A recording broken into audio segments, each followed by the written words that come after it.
Rahayu satemah titi kala mangsa ing kalodhangan siang menika pinanggih malih kalih kula pun Ki Mohan Channel. Juga penyemak kanal Ki Mohan, adik-adikku kaum milenial seantero penjuru negeri. Tentunya saya ucapkan juga selamat bergabung kembali pada kanalnya Ki Mohan. Apa agendanya, materinya siang ini yang akan bisa Ki Mohan unggah, yang akan bisa Ki Mohan jelaskan kepada kalian semua. Pagi ini, siang ini Ki Mohan berada di kebunnya Pak Bianto, yang mana Pak Bianto itu pada kanal YouTube-nya Mas Kurdi sudah sangat terkenal sekali, bahkan sudah diketahui oleh rekan kawan adik-adikku seluruh penjuru pelosok negeri. Ini dalam rangka kunjungan Ki Mohan, yang mana beliaunya Pak Bianto kemarin ngebel sama Mas Kurdi dan mengatakan akan memulai tanam dari nol kembali untuk tanam jeruk. Setahu Ki Mohan, Pak Bianto itu sudah punya lahan kurang lebihnya 3 titik kebun, dan saat ini buka lagi kebun. Berarti Pak Bianto sudah punya 4 titik kebun, semuanya jeruk. Yang digeluti sama jenengannya Pak Bianto itu jeruk, adik-adik. Dan lagi-lagi Pak Bianto itu juga untuk persiapan tanamnya itu sangat diperhatikan sama beliaunya. Berarti beliaunya tidak hanya sekedar asal tanam terus nanti ngerawatnya sambil jalan gitu, tidak. Jadi Pak Bianto itu teknologi pengolahan tanahnya itu didahulukan sebelum tanam jeruk. Nah, ini patut nanti dicontoh adik-adikku. Makanya orang tanam jeruk itu tidak seperti orang tanam gendruk. Orang tanam jeruk itu tidak seperti orang tanam singkong yang kira-kira 6-7 bulan bisa dimakan, bisa dipanen. Tanam jeruk itu minimal dibuahkan itu 2,5 tahun, 3 tahun.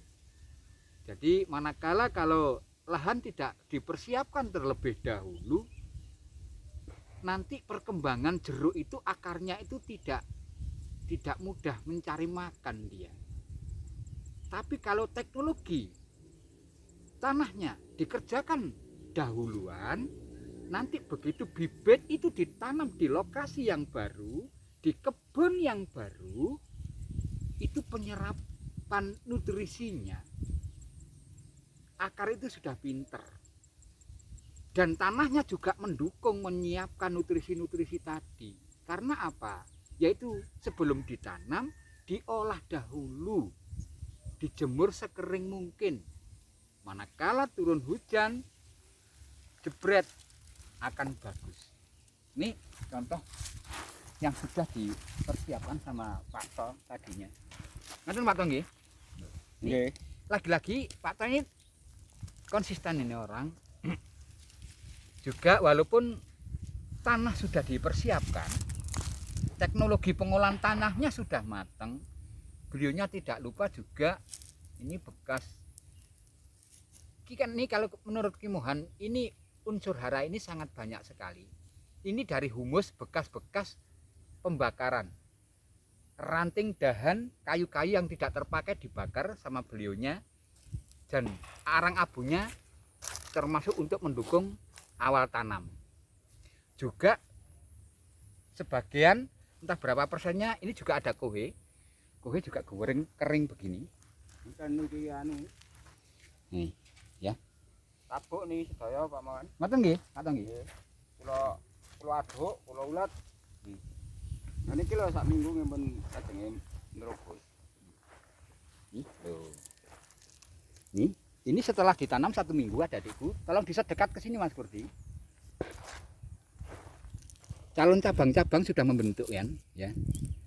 Oke, bisa dilihat. Oke, ini ya.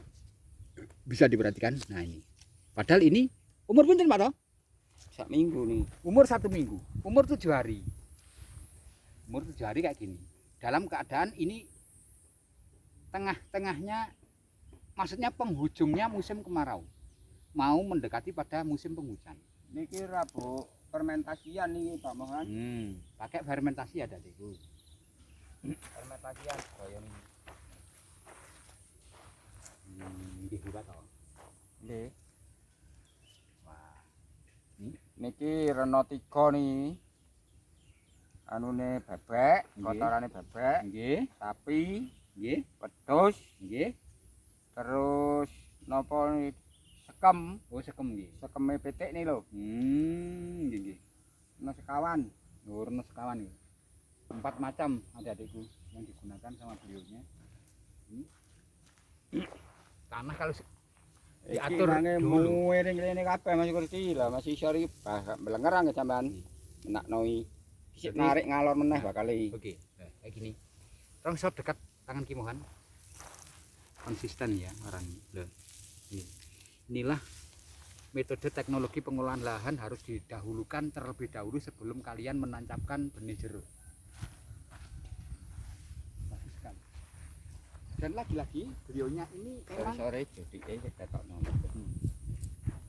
ini calon Ketok lemah lembut. yang akan ditanami jeruk. Jaraknya sudah kelihatan, itu ada 4 meter kali 4 meter. Tanahnya daerah siring. Ini menancap 5 hari aja begini bentuknya. Nah, ini. Ini tolong bisa ini ke sini Mas Budi. Bisa dekat ini. 5 hari loh ini. Nah, 5 hari kayak gini. Oke. Dan dia juga cara menancapkan benih ini sama dengan Kimohan. Benih itu tadinya di polybag yang paling atas itu ini. Tolong dekat ke sini Mas Kudi. Biar adik-adikku jelas. Ah, ini Mas Kudi bisa membedakan bekas media di polybag ini sama ya tanah yang ini. Bisa ya? Bisa. Kelihatan ya? Kelihatan. Berarti ujung yang paling atas polybag itu ini, ya. Lah, Pak Tor tadi nanamnya posisinya ini. Nah, posisi nanamnya dia ini. Berarti artinya terpendam berapa senti Mas Kurdi? 3 senti. Mohon diingat adik-adikku ya. Harus terbenam 3 cm. Supaya apa Ki? Supaya benih ini tidak mudah stres. Jawabannya di situ. Adem. Nah, adem katanya Pak To. Supaya benih ini cepat beradaptasi dengan lingkungan yang baru ini, dengan kebun yang baru ini. Ya. Nanti kalian kalaupun tanam begitu. Ini tadi 1 kali lagi biar jelas Mas Kurdi. Saya nggak seneng nanti ada pertanyaan dari adik-adik yang tidak jelas dari adik-adik Saka. Bekas polybag, media di polybag itu yang paling atas ini. Ya. Cara nanamnya ini harus dibenamkan dari yang atas ini naik 3 cm. Berarti begini. Nah, ini sudah sekitar 3 cm. Lah ini temperatur akar ini tidak berubah-ubah. Ada kawan Kimohan yang tanam akarnya kelihatan. Lah itu jeruk mudah stres. Kalau stres kena air walaupun kecil segini sudah membawa bunga. Kalau membawa bunga berarti artinya kerdil, pertumbuhannya lama sekali dan kita rugi. Rugi di pembiayaan. Karena harga pupuk dan pestisida juga masih terbilang mahal. Begitu ya. Manakala ada adikku, ya kalau yang ditirukan hanya teknik Kimohan saja, bisa meramu begitu diakali. Kalau yang enggak telaten ya beli di toko. Dan nanti berapa juta uang yang harus dikeluarkan untuk merawat kira-kira 500 pohon jeruk. Kosnya sangat besar sekali Mas Kurdi. Memang betul. Orang tanam jeruk itu biayanya sangat besar lah. Sangat-sangat besar. Kalau nggak tahu metodenya. Kalau ada tahu tekniknya, tahu caranya, tahu bisa mengakalinya bagaimana supaya tidak besar, ya bisa tirukan di kanal-kanal Kimohan yang sudah di video itu. Gitu. Nah, ini jelas ya, ini tadi masalah penanaman ya. Penanaman yang paling akurat, yang menurut Kimohan paling bener itu ini. Berarti dari perakaran di media polybag yang tadinya itu dinaikkan lagi 3 cm dipendem. Ya. Ikuti ya, dipendem. Begitu. Jangan sampai akar jeruk itu kelihatan. Akar jeruk kelihatan nanti mudah stres. Itu penjelasan Kimohan. Harus yang akhiri deh. Dilihat. Ini kalau dengan bahasanya Pak Bianto, ini ngaiti ada adikku. Ngaiti itu berarti permulaan awal tanam, beliaunya mencari hari baik.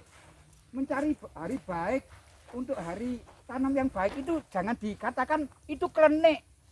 Nah, itu gugon Tuhan, jangan. Itu budaya kita, budaya orang Jawa. Kalau mau menandur, itu dicarilah hari yang baik. Supaya apa ya juga supaya yang nanam selamat, jeruknya nanti berkembang pesat, nang cek iso subur. nah cek iso subur. Masih dino ya nggawa masalah. Nah, itu hari pun dicari hari yang baik itu kalau budayanya orang Jawa. Semua itu bisa begini nih adik-adikku ya. Orang itu begini. Harus seperti kawan-kawan kita, sedulur-sedulur kita yang di Sumatera. Orang-orang Sumatera itu sering banyak kawan Kimohan bilang begini, Ki, orang itu yang paling benar, di mana bumi kita pijak, disitulah langit kita junjung tinggi. Lah itu artinya begitu loh. Bisa mengerti Mas Kodi apa yang saya uraikan? Bisa. Berarti kita itu harus menghormati budaya-budaya sedulur kita semuanya di seantero negeri ini. Begitu loh. Orang Sumatera aja jempolan. Ya masih tanah ya dihormati, wangan kuwape dihormati. Tuh. Ini iki nandur iki ya dihormati. Dadi wong kabeh iki ngenehi sandang pangan. Nggih. Dadi lek ora dihormati, kok tandurane syukur gelem ae. Nggih. Lek urip ya syukur urip, lek uwah syukur uwah ora kena budaya. Nutupi keluarga. Itu adikku. Nanti kalaupun orang itu ngawur, biasanya juga berbuah. Tapi buahnya hanya syukur berbuah, hanya sekedar berbuah saja, ya sedikit. Namanya sekedar ya sedikit. Nggak bisa untuk ngerembokong, ngerempuyung, bisa satu pohon setengah kintal, 1 kintal, supaya bisa untuk mencukupi kebutuhan di keluarga. Tuh, ya harus dihormati. Seperti kayak Pak Bianto harus dihormati budayanya. Kimohan seneng. Ini berarti termasuk beliaunya juga menguri-uri budaya Jawa. Begitulah adik-adikku ya. Tanam, ya yang ditanam banyak. Ya ini tadi yang diseteng Mas Kordi ini. Ini untuk ngaiti, untuk kawitan. Ya. Ini tolong diset ke sini Mas Kordi. Yang bakal diteruskan sama Pak Bianto.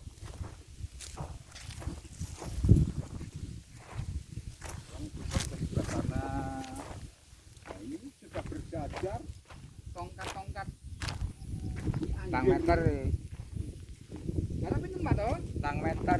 Jaraknya 4 meter ada di itu. Ini. Tunggali tang meter, tunggali telu hilang. Lahan kayak begini miring kayak begini seusia sesepuh Pak To masih sanggup mengerjakan. Ini Kimohan sangat salut sekali. Biarlah dicontoh sama anak-anak. Ana titik Mas Kodi yo. Sorry. Nah, begini iki Pak To. Ketok Pak To. Ini Pak To. Panas Pak To. Nah, tolong bisa ke sana Mas Kodi. Biar tak kebuki tanggalane. Lahan sebegitu luas dikerjakan sendirian sama Pak To. Tuh. Ini bentuk konsistennya dulurnya Kimohan, Pak Bianto ini.